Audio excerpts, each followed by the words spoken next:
Actually, do we have this one? I want to do Nomiki real quick. There was a debate last night in New York City. This public advocate race is first and foremost important for New York City, obviously, but this is New York City legitimately has national, in fact, global implications.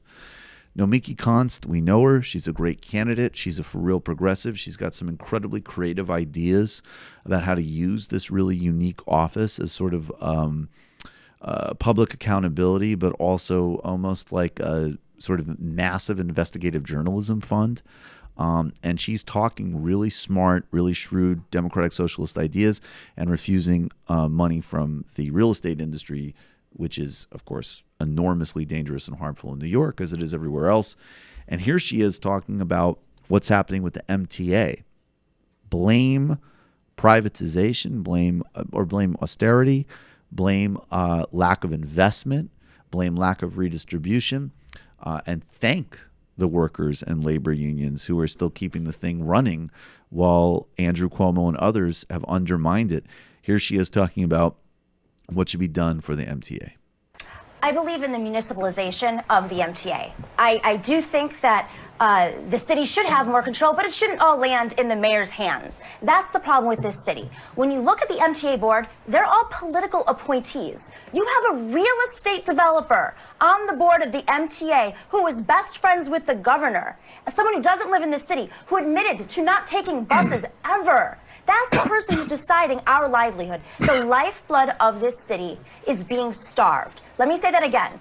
The MTA is being starved of resources. They are intentionally not putting money into the MTA, what I believe is for the reason of privatizing it. It's an old scheme. Starve the city of its infrastructure. Don't tax the wealthy to fund that infrastructure, and then put the costs on working people who are not only being driven out of their homes because they're being rezoned by these developers, but now it's harder for them to commute to work, which could cost them pay, or worse, their jobs. So we need to audit the MTA, and we need to municipalize it so the whole city has power over its lifeblood.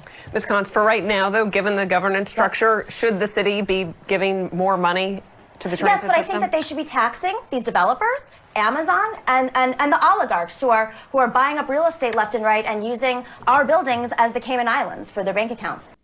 Boom. Contribute to and vote for Nomiki Konst. Do you mind looking up? That's in a couple of weeks, voting day. That's a big race. And I want Nomiki out there front and center talking about the oligarchs using New York City real estate like the Cayman Islands. And yes, there's not a single problem that can't be solved by taking back money from Amazon and other oligarchs. The MTA is just one of many. Tuesday, February 26th. Get out there. Let's make it happen. Nomiki Konst, New York City public advocate. All right.